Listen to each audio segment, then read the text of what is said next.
Coming up next, how ADHD can be a superpower at work. And then, have we entered the age of the career jumpers? I'll answer that question. And of course, your calls. It starts right now.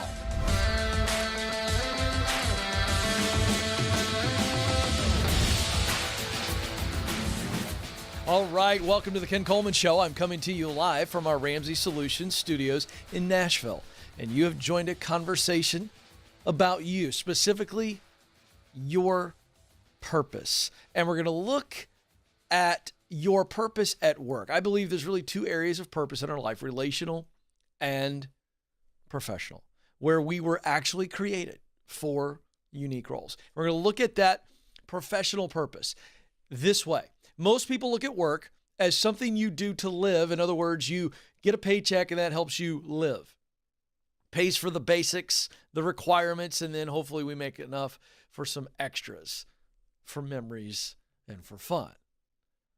But that's not how we should be looking at work. But most people in the world do. I want you to start looking at work as something that you were created to do. You were destined to work. You were created to contribute. If I change out work, because you've got this yucky feeling about work, a lot of you do, and I say created to contribute, now you go, okay, you got my attention, Ken. Good. Because you were created to contribute. There is a unique role that you are supposed to fill relationally and professionally. We're going to look at the professional.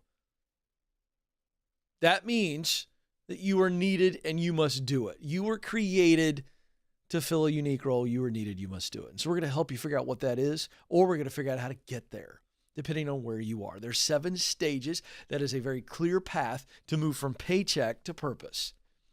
Get clear is stage 1. Get qualified is stage 2. Get connected is stage 3. Get started is stage 4, because the connections lead to opportunities. Then as you're in, you started, now you're looking to move into stage 5, which is get promoted. Most of us will spend the majority of our time in that get promoted until eventually we step into stage 6, get the dream job.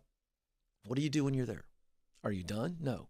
Now the view changes. We expand the dream, expand the vision, expand the impact, and now we're working to give ourselves away because we've got the money and we've got the notoriety and all the things that come with being in the dream job. But it's about leaving a legacy. So that's a quick view of what we do, why we do it.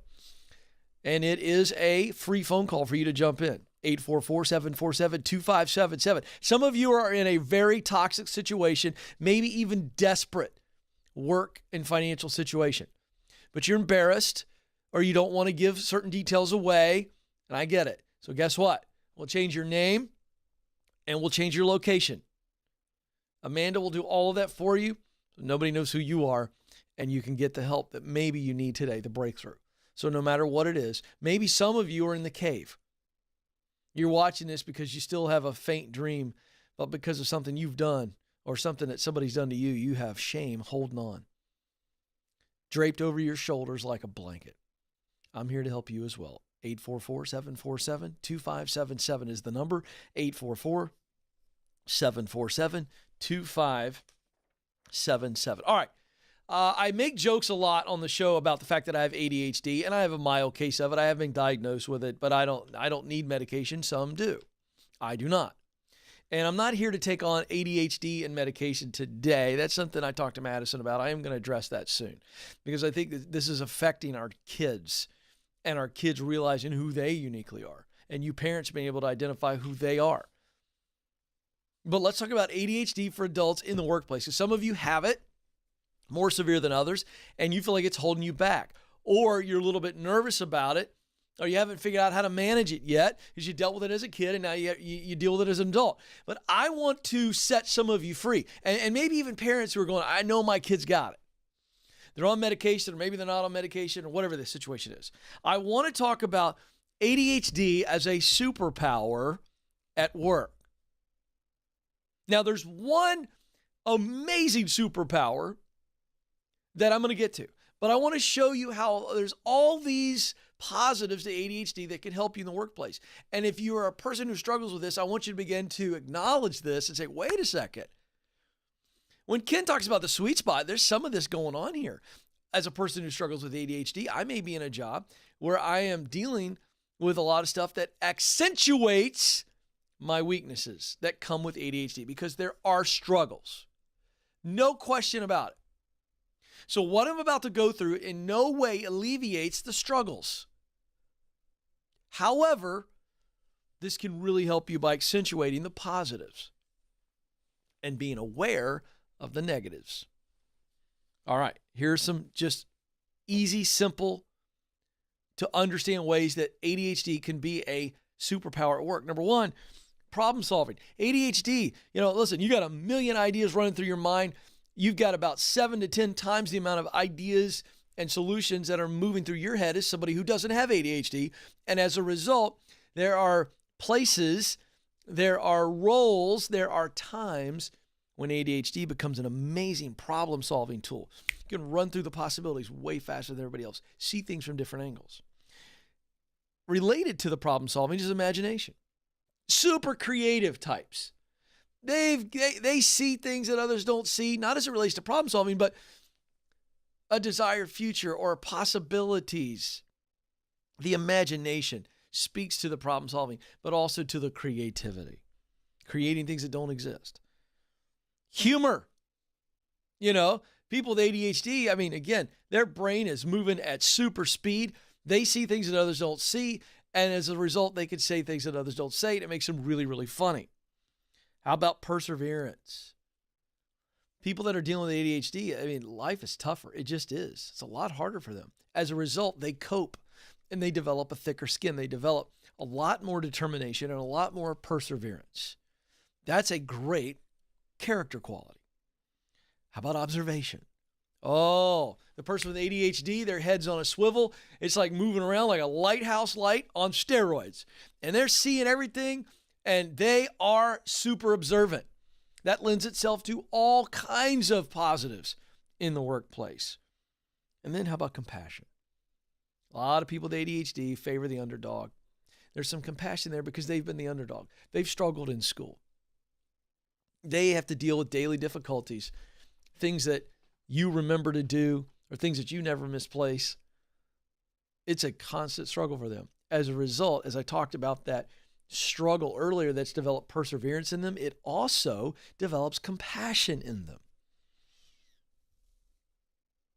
So if you are a person who you've been diagnosed, or it's pretty darn obvious that you struggle with attention span and you struggle with follow through and all those things, it's easy to beat yourself up over this. I don't want you to beat yourself up. I want you to be aware, and you already are aware of all those things. That's what's causing you to beat yourself up. But instead of being somebody who's beating yourself up, go, okay, no more beating myself up, because there is a flip side. It's like a coin. All those negatives and challenges that are very real. Believe me, I know. I'm the guy that deals with a lot of that stuff. I could beat myself up too, but I've learned to go, you know what? There's a flip side to that.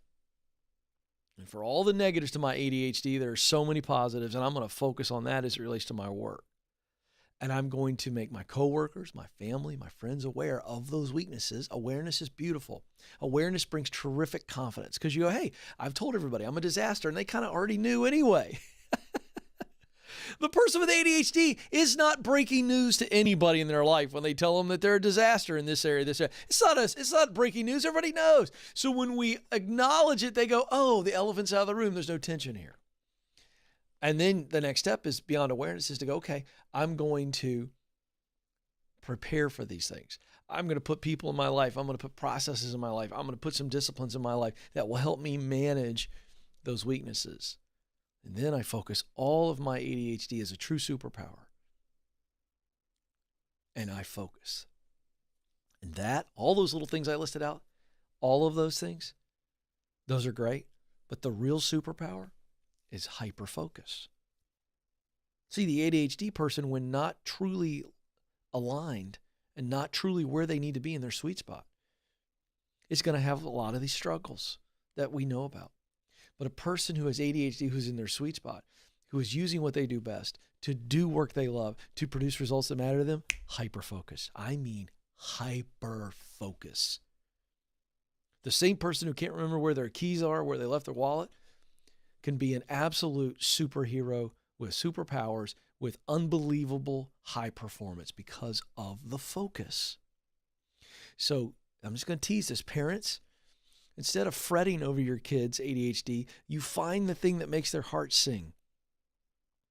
And when you find that, you watch how their performance changes. You still do all the other mitigations and things that you got to do with the school and with the doctors. But I'm telling you, ADHD is a superpower, and we need to start embracing that. 844-747-2577 is the phone number to jump in. 844-747-2577. Let's go to Anna, who joins us in Los Angeles, California. Anna, you're on the Ken Coleman Show. Hi. Hi, Anna. How are you? You sound like you are bright and ready to go. You're ready to conquer the world. What's going on? I'm actually really excited to be on here with you. Good. What's up? So my question is, how can I stay motivated at a transitional job when obviously I know that I won't be there for a long time? So I'm thinking maybe 6 months to a year. Should I start applying to jobs right now? Well, we got two questions. How do I stay motivated, and should I start applying for jobs now? So let me answer that second question first. Why would you not apply for jobs now if you know that this is temporary? Explain to me that. You know you're only going to be at this current job for 6 to 12 months, but then you said, well, should I start applying for jobs now? So I guess I'd ask, why wouldn't you start applying now? Oh, we lost her. Well, that explains that. We lost Anna. I don't know if the team is aware of that. Now you are. She's gone. I was asking her a question, and she's gone, so we'll go to Emily. We'll see if we can get her back. Emily is joining us in Tulsa, Oklahoma. Emily, you're on the Ken Coleman Show. Hi, thank you for taking my call. You bet. What's up? It's a pleasure to be speaking to you. Well, I've been listening to your show for a while, and my husband has been pretty unhappy in his career for like the last 10 years, but he was always very reluctant to leave, and hashtag COVID happened. In October of last year, he was laid off, just due to he worked in the petroleum industry in quality control inspecting. And it was like devastating. And we picked ourselves up and we started job hunting and everything. And then in January, he found a new job and a completely new career doing home installation for an internet company. And it's just not his sweet spot. But I feel like the shock of getting laid off from a job he didn't really love to begin with is like kind of put him in, like paralyzed him to make another decision. And I'm like, listen, I don't want to see you miserable for like another 10 years. So like you already proved that you can be retrained. You've already proved that you can be in a new industry. So like take that as confidence to do the next thing. But I just feel like I can't say anything enough to like encouraging enough to like help him move to the next thing. And it's so hard to see him every morning kind of like miserable. Yeah. Well, and I don't know what to do. Yeah. And I'm so glad you called. This is hard. This is really hard because you're in that spouse role where you love him. You care about his emotional health, his mental health. And he hears it, but he's not doing anything with it. And you've got to be careful because at some point, if he doesn't act on this, he starts to drown you out, correct? Yeah. And I wonder if that's already happened. What do you think? You think that's already happened? Or is he still kind of engaging with you and he's agreeing with you? When you talk to him about this, how's he reacting? I do think I think he can see that it would be beneficial to move, but every time he goes or mentally goes to move, like, well, what would be my next step? I feel like the questions of what if and I don't know how to just overwhelm him. So like when he talks to me, I feel like he gets like pumped up because I'm like pumped for him and I know what I like to do. So for me, I can just visualize him in a job that he loves, but I just don't think he can visualize it for himself unless he's with me. And I'm like, how do I help him light the fire for himself? Okay, so here's the tactic. Okay, the way to do this is he's getting fired up and confident when he's with you, but then when he walks away, he's left with the thoughts of, well, what would I do? Because I've never done anything that I've loved, pretty much is what it sounds like. And how would I get there? And then how long would that take? And how much would it cost? And oh my gosh, I got all of these unknowns. Yes, everything. Yeah. So here's the deal. Yeah. you are describing to him a faraway mountain that he can't even quite see very clearly. It's so far away, and there's so much fog and giant clouds covering the top of the mountain. He knows the mountain's out there, but he has no idea where to start. That's how intimidating this is. You've nailed it. You're really on it. So here's what you have to do. You're going to have to get him in conversations that are way more detailed and far less pressure. So instead of, hey, you're miserable, I don't want to see you miserable, why would you do that? Go get a new job. I believe in you. I love you, babe. Right? That's what you're doing. And it's great. Yeah. But here's the deal. A couple more of those conversations and nothing happening, he's going to then begin to resent you or drown you out and go, well, she doesn't get it. So what we've got to do now is he's got to have real clear ideas. I think the problem is he's not sure what mountain to climb. If he knew what mountain to climb, and then he went, oh, that's the mountain to climb, how does one go about climbing that mountain? Well, I need a guide. I'm going to have to work out for 6 months to get in shape to be able to handle the climb. I need this equipment, and I know that it's going to take this much money for all the equipment, this much for the guide, and it's going to take this much time for all of that to come together. That's what he's missing. Because, see, the mountain can still be scary, but it's not overwhelmingly intimidating because I know that I can get up the mountain and I know how I'm going to get up the mountain. Make sense? Yeah. He doesn't know what mountain, or if he has an idea on the mountain, it's not been confirmed enough for him to go, oh, that's the mountain.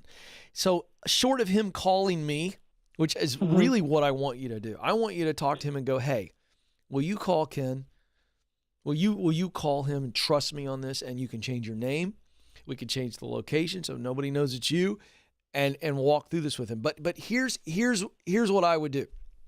Absent of him calling me, you got to walk him through the talent, passion, mission. I'd get the career clarity guide, and I'd start there. And I'd say, hey, can we sit down and do this together? Let's look at what you do really, really well. And so this is all positive. It's all about making him feel like a rock star, because he is a rock star. What do you do best? 100%. What are your top talents? What kind of work do you really love to do? I think you fill it out too and go, hey, you fill it out on your own. Let's fill it out separately. And then let's come together and look at our answers. Like, make it fun. Okay? Yeah. And then go, what results really matter to you? Because you've been listening to my show. He's probably never listened to me. So let's walk through this for a second. Let's have a little bit of extra time. We're going to do a speed round. You ready? Okay. All right. What if you had the career clarity guide in front of you, and it was you and me and him at the kitchen table in your house. And I said, what's his name, by the way? Jesse. Jesse, you're not allowed to talk. We're gonna let your wife Emily brag on you. And I'd say, Emily, what are his top talents? Hard skills, soft skills. What would you say? He's diligent, he's detail-oriented, and he's consistent and reliable. Okay, those are great qualities. I want a little bit more skill. So, for instance, those are good soft skills. So the fact that he's diligent and the fact that he's reliable, those are amazing character qualities. So I would definitely call that talent. It would be like a soft talent, if you will, a character quality. But beyond being detailed, give me a little bit more detail of where he's really, really talented, some skills that he has. Well, he's kind of an introvert, so it's hard for me to nail that one down, but he loves detailed things. Like, he loves like wiring, he loves electronics, like he understands like electrical current, and he understands computer systems. Is that more of a hard skill? Yeah. It absolutely is. He's very technical in nature, right? He's detailed, but he's also a good problem solver from a technical standpoint. Is that true? Yes, sir. So technical, he's got technical skills. That's a skill. Yeah. But he also can he fix things? Or is that, what do you mean when you say wiring? Like, he can look at a problem and go, this is where the problem is, and then he can fix it as well? Yes. Yeah. Okay. So he's really good at the technical troubleshooting. Would you say that? Yes, sir. Okay. You see where you start to fill this out and you go, hey, I think these are your top talents. He's very detailed and organized. Is he also very gifted at analyzing things? Yes. Oh, now we're getting somewhere. Okay. So if I'm looking at the stuff, I'm building this assessment right now, I'd say he's got the talent of organization and logic because of the way he thinks. I'd also say he's got the talent of inspection. He can kind of look things over and go see where things are wrong, true or false. Yes. Yeah. And he's also got the talent of execution. He can actually follow through and fix it. Mm-hmm. So execution, inspection, organization, and logic. Now, the type of work he loves to do and under passion is we already know. We already know he likes the finishing, right? The finishing, which is kind of that's execution, solving, probably some planning and analyzing. That's the kind of work he really loves. True or false? Yes, true. I mean, this is totally making sense to you, isn't it? Yeah. All right. So now we look at what are the results that make him really excited. So we know the kind of what he's talented at. We know the kind of work he loves to do. So what's that driving result that makes him go, this was a good day? I contributed this result to the world. I would guess it's efficiency and solutions. Order and excellence. Yeah. Order and excellence. He's driven by efficiency. If he's contributing to efficiency, he's a happy man. If he's also creating solutions with problems and systems, something like that, because of that organizational nature, he wants things to work well. I think that's his purpose statement. So he's supposed to use his talents of logic and inspection and organization and execution to do the work of analyzing, finishing, solving, to create efficiency and solution. Now that's a high-level purpose statement. But what comes out of that is he goes, oh, this is now the filter for any job description. When I read a job description, it needs to make sense within that purpose statement. If you could sit down and do that with him, and he sees it and he goes, oh, so now he's not going to struggle finding stuff that would make him come alive. So because we just compare job descriptions. He's going to be in a technical, electrical kind of that world, right? Yeah. But something's missing with the installing the internet stuff. There's something missing. He wants more of a challenge. So once he figures that out, we go, oh, we know the what. And now we go, how do I get qualified for that? He's probably largely qualified, but there might be some certifications here and there. I don't think there's a college degree involved. Now he goes, oh, it's not that hard to get qualified. It's not that expensive. You see how we take the intimidation factor away? Yeah, because it's like just walking through with steps rather than like leaps or like trying to look at the destination from the beginning. Now, remind me his name. Jesse. Okay, Jesse. Jesse, look at me. You just listened to me and your wife unveil about you what I think you already know, but I think you needed this confidence shot. And the reason I'm talking to you, Jesse, is because Emily is live right now, but she's going to show this to you tonight when you get home from work because you're the second caller on the show, and she can rewatch. She can go right to it and watch it on YouTube. And we just counseled you while you were working hard, and your wife loves you, and your wife believes in you. And Jesse, you can actually get there. And Jesse, you can fix some of the things that maybe Emily and I didn't get right. You can even call me yourself if you'd like. But I think you got enough right now. And go back and watch it a second time. Take some notes. Pause.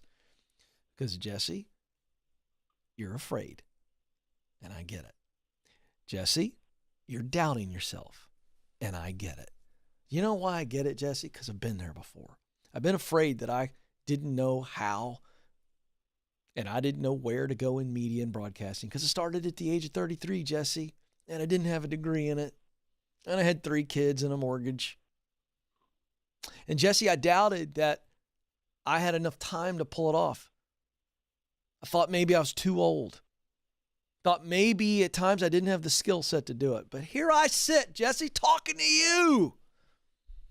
Jesse, you can do this. Emily and I believe in you. So we just walked through a very simple process that creates a purpose statement for you, a professional purpose statement. So all you got to do is refine it, start to look for job descriptions that match this.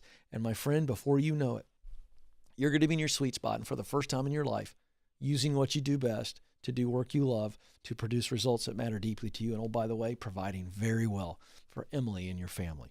So Jesse, I believe in you. All right, Emily, our work is done. Thank you so much. So you know what you got to do, right? Yes, sir. I got to do some homework. No, you just simply have to actually let him watch this phone call. That's what's beautiful about YouTube. We're live right now. Joe, it'll be posted right after the show, and you can go right to this point in the show and make him watch the call where we talk about him Yes, sir. and where I talk to him. That's a game changer.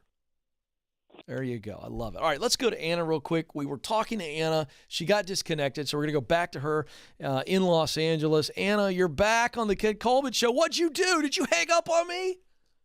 Hi, good morning. I'm so sorry. I have no idea what just happened. Oh, I'm kidding. I know you didn't hang up on me. Okay, so let me refresh everybody real quick on where we were, okay? So you are in a job right now where you don't think you're going to be for more than 6 to 12 months. And so you had a question about that. How do you stay motivated in a short-term gig? And I'm going to answer that. But then you said, should I start applying for jobs now? And that's when I said, well, I want to know why you would not do that now. Or is there a reason why you feel like you got to stay in this job for 6 to 12 months? So I want to know your reasoning there, and then I'll dive in. All right. So it is my first time with this type of position and an office position. I never had one before, so everything's thoroughly new for me. Okay. So I was just wondering, should I start applying to positions with limited experience with very similar job? So it would be a very similar job. Yes, but it's in a different industry. Okay. So so when you started the call, you said you're only going to be in this job for 6 to 12 months. Tell me why. What's Correct. the next step on the ladder? So I was hoping to go back to my first love, and that's what I graduated with, and it's film, but I just don't have that much experience with office work. So this was the perfect transition. So you want to do office work in the film industry? Yes, so then I can get connected, and then I can start moving up into something that I was Yes, Anna is working the proximity principle. I like it. That's brilliant. Absolutely brilliant. So is there a culture thing going on? Is this kind of a crappy environment? Is that why you're wondering, hey, should I? Because you're going to get the office experience if you just hang out for 6 to 12 months. But you're kind of going, should I go somewhere else? Are you just kind of itchy? It's part cultural experience, but also my anxiety's been kicking in when it comes to my performance. Why? Well, let's talk about that. Why? What's causing the anxiety? Do you feel like you're not doing a good job, or you got a tough boss? What's going on? It was just high expectations was affronted with me in the first month. Okay. Do you think you can meet those expectations? Yes, I'm trying right now. It's only been month 4 or so, but I'm doing my best. But I also feel like that every move I make that could be a good thing, I get 2 steps back. Why? What's happening with the 2 steps back? Just fear of doubt and a fear if I'm doing it correctly. Well, somebody telling you that you're not doing it correctly? Sometimes, yes. Okay. And is this basic administrative work? Yes. Is there anybody else in the office that is in a similar position as you that you've struck a friendship with? But unfortunately, I only have one person that I can talk about this with, and she's also kind of I took her place, but also just the way that she interacts with me. I just have to be careful how I interact with her because she's also stressed out with her new position. Okay, but here's what I'm getting at.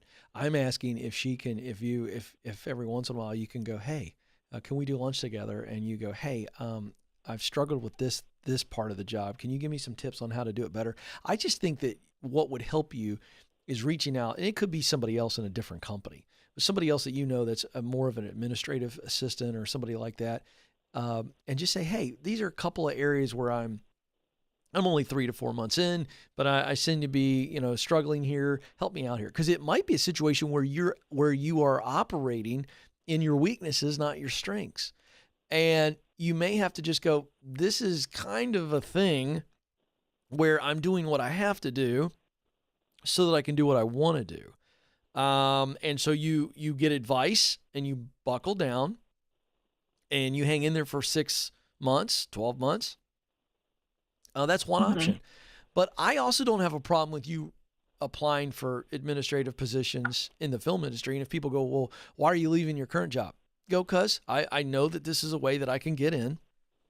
And so I wanted to get in an office environment, and I'm ready now to jump in and do this kind of work in the film industry because that's eventually where I want to be. So all that to say, I have no problem with you starting to apply. Just because you've only been doing it 3 or 4 months, the only red flag that would possibly create for you in the film industry is going, why are you leaving another job? And you go, because I want to be in the film industry and I wanted to get several months experience, doing this kind of office work. And now I know I can do it and I'm here to get in. So it's not running anybody else under the bus. It doesn't make you look flaky. It makes you look ambitious. Make sense? Mm-hmm. But here's the deal, kiddo. You can't beat yourself up. Because at the end of the day, my guess is you're doing work that you're kind of not really that strong at. Am I right or wrong? No, I've done similar tasks like this in my previous position. I was very good at it. But I think what's bogging me down is just new applications and just the new way of thinking. Okay, That's it. Then buckle down. Now that I know that you've got administrative gifting, I didn't realize that because I automatically assumed, and that can get you in trouble. So I assumed live on the show that, you're more a creative type. And I think you probably are. Is that right? Yes, I am. But you also have really strong administrative and organizational skills, correct? Yes. Okay, then believe in yourself. You know why? Okay. Because if you don't believe in yourself and you get down on yourself, it's gonna delay this whole process. We want to get you in the film industry. So you winning in this current job is crucial for you to then be able to say, hey, I did this really well. I got the experience I need, and now I can come over here. So you need to buckle down, ask that gal for help, or ask that person for help that you replaced. Ask them. And just say, hey, I know you're stressed out, but hey, at lunch, you got to do lunch. Just go to lunch. I'll buy your lunch. I'm struggling with this application. Give me 2 or 3 tips here. I think that's the difference maker. Does that make sense? Yep. You got this. Do you believe that? A little bit, yes and no. But yeah, I think eventually, I just have to put motivation in myself to start doing. Yeah, but here's the deal. You know what? I'm glad you brought it up. I didn't answer your main question. Do you know how you get motivation? You got to think about the big picture. Your motive is your why. So the only way to have motivation to show up at a day job that is temporary is to realize that this day job is preparing me for the next step. This day job is providing for me now. It is preparing me and it is providing for me. That's all the motivation you should need. Because if you fail at this, because you lose motivation and you drift off, guess what, Anna? You're starting all over again. So this is preparing you for the office job in the film industry that then gets you in the building, in the industry. Now you're playing behind the gates, and it also is providing for you now. That's your motivation. Do you understand? Yep, got it. You got this, Anna. You better start thinking about the future when you start struggling in the present. That's the key, by the way, folks. That's the key. You're struggling in the present. Let me tell you, the best way to get through the struggle in the present is to envision the future. Why am I doing this right now? You better get real clear on your why fast. Because here's the thing. When somebody goes, why am I doing this right now? And they don't have a vision for the future, guess what they do? They go, I don't know, I'm leaving. Wait a second. Motivation is all about motive, and it's all about your why. So you better have a really clear vision of your why, because that'll get you through the struggle. It'll get you through the struggle. I'll never forget. I'll tell a personal story real quick on this. My father was a pastor growing up, so he never made a lot of money. Totally committed to the ministry. I'll never forget, we moved to Virginia when I was 12 years of age, and you're starting a church from scratch, which means there's no offerings, and he had very little support, and he had to work another job to feed me and my brother and my mom. That dude went out and worked on a construction crew in the Virginia heat, slinging a hammer, sweating till there's no more liquid in your body, hard manual labor.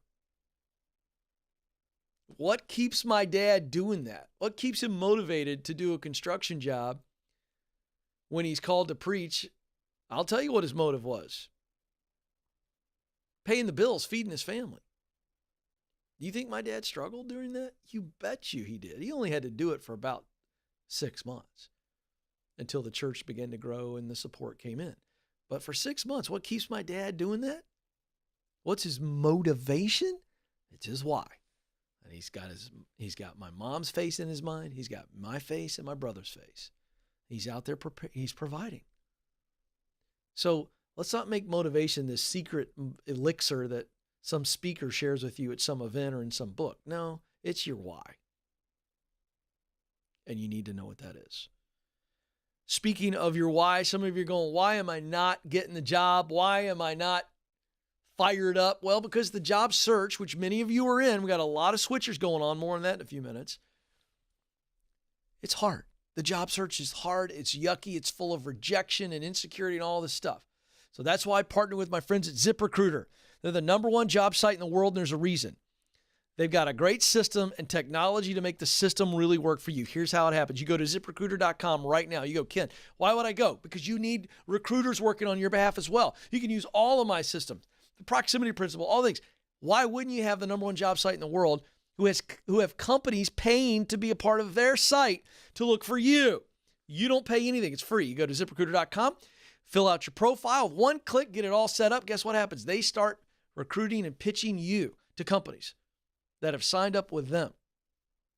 Company sees you, they go, oh, that looks good. They contact you directly. Simple.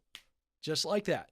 ZipRecruiter truly is a recruiter for you. ZipRecruiter.com, their candidates are 3 times as likely to get hired because ZipRecruiter has vetted you and put you directly in touch with people who want you.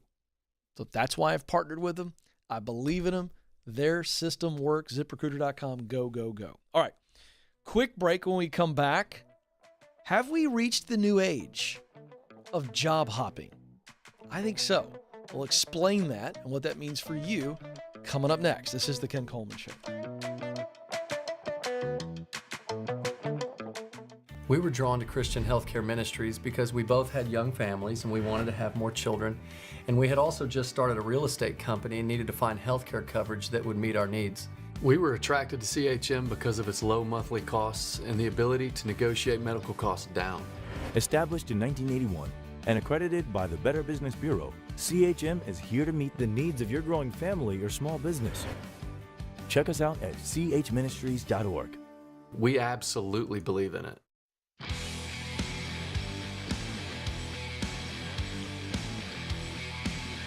All right, folks, welcome back to the Ken Coleman Show. Today is Tuesday, and I forgot to tease this at the top of the program. I don't know how I forgot because the team is suspiciously gleeful about this coming up. In a few minutes, we'll wrap the show with Tuesday Juice Day, where I sample an unknown juice or beverage that is designed to give you energy. Because we talk about having the juice on this show. The way you have the juice is do work you love that produces results that matter to you. So we came up with this thing. I have a glass right here or a paper cup. Nathan, the director, is in charge of today's juice. I do not know what it is. I will taste it and I will review it and then find out what it is live on the air in just a few minutes. But first, it's time for In the News.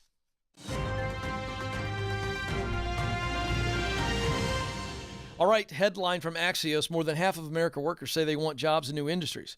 This is a pretty unbelievable stat. 53% of Americans say they would switch to a role in an entirely new industry if they had the opportunity to retrain. So this is fascinating. So here's what's interesting about this. They do have the opportunity to retrain, but this speaks to the gripping fear of the unknown that we talked about earlier with Emily about her husband, about changing industries. And folks, I want to let everybody off the hook. There's no shame in your game. I don't want to judge you. Changing industries and all that comes with that is terrifying. There's just so many unknowns. And here we have 53% of Americans go, I'd change industries. Totally. Switch total gears if I knew I could be retrained. Well, you can. Fascinating. Now, we've been talking about this. I said this was going to happen in the fall of 2020. I've been talking about it early this year. We said that this was going to be the great resignation or the great migration of workers changing jobs because the pandemic woke a lot of people up in the form of making them confront change. So then they were like, well, this change, I kind of survived this change. Maybe I make a big change. Economists are predicting 40% of American workers will quit their jobs. Of the workers that want to switch their jobs or change fields, 50% say they're looking for higher compensation, and 34% want more growth opportunities, and 24% are tired of working on the same things. So, higher compensation, more growth opportunities. That's 84% of people that are polled. So what does that tell you? People want growth, growth, growth. Responsibility growth, challenging growth, but also growth in their income. Not surprising at all. So there you go, folks. People are moving. You better get moving. Because I think it is going to be a big, big shift, a big, big change, and we're here to help you. So if you're watching this show, you're new to the show, and you're like those 53%, you're going, Ken, I'm in that 53%, but I don't know how to get retrained. Yeah, you do. I can help you. Let's talk about how to get qualified. There are qualifying questions, 4 of them. What do I need to learn? What do I need to do? How much is it going to cost me? How long is it going to take? I'll walk you through that. You're one phone call away from getting clarity. And a lot of these people who want to move will not move because they're terrified of the unknown. So I'll help you figure out what it's going to take to get qualified. So we'd love to hear from you. 844-747-2577. All right. Do we have a stinger for this, Joe? We don't? Oh, he had something ready. Okay. It's time for Tuesday Juice Day right here. In just moments, I will see what it is I'm about to taste. Nathan, are you excited about this? You seem a little excited. Are you excited about this? You have a smile on your face. I mean, it's a good day. It's a good, oh, okay. Is this something that you have tried before? Yeah. Okay, so you've tasted this. Yeah, my wife drinks it every day. Oh, your wife drinks it every day. All right, here we go. Without any further ado, real time, Tuesday Juice Day. Boy, I don't like the way Madison's looking at me. I got nervous all of a sudden. Okay, here we go. Wow, very, very, very tart. Oh,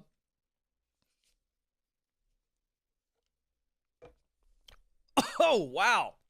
That time it burned the throat a little bit. So this has got it's got some funky fizz on it is what I'm going to call that. It's got some funky fizz. Boy, I don't like the aftertaste. Going in, not bad. But that time I took a bigger gulp the second time, and the funky fizz got me. I will tell you, the aftertaste is not good at all. I don't like the aftertaste. Madison, you've got something to say about this? Okay, without any further ado, I think I know what this is. Am I allowed to guess what it is if I think I know what it is? Okay, we're making this up. Yeah, what do you think it is? I think it's kombucha. Ding, ding, ding. We have a winner. Is that what it is? Raw kombucha. Oh, thank you, Joe. Raw kombucha has the real probiotic culture of healthy bacteria and yeast. Hey, I don't feel good about drinking liquid yeast. I know that they're boy, the team's having a blast back behind the glass. I know this is supposedly healthy for you, but I need to know more about liquid yeast. So these probiotics are as a result of fermentation process. If the kombucha is made, so it improves digestive function, lowers the risk of diarrhea. I'm glad everybody's excited about that. Improved mental health, boosted energy levels, and potential weight loss. So there you go. So here's what's interesting. Oh, is that it right there? Okay, so the reason that I guess kombucha, is it cam? How am I saying Kombucha. it? Kombucha. So my mom and dad visited about 5 or 6 months ago, and they both had glass bottles. They're sipping this stuff in the living room. I'm like, what is this, Mom? Dad, what's going on? I've never seen you sip. They got their own little, these are nice glass bottles. And my dad, Mr. Information, he's like, it's kombucha. It's unbelievable. Goes on and on and on about it. Makes me take a swig, and I had forgotten about it. But, so the kombucha, so it's good, huh? Your wife swears by it. Yeah, it's good for you. She uses it to, she drinks her prenatal vitamins and then rinses it down with kombucha. Rinses it? Well, I ain't rinsing anything down with kombucha. I'd have to really focus on this.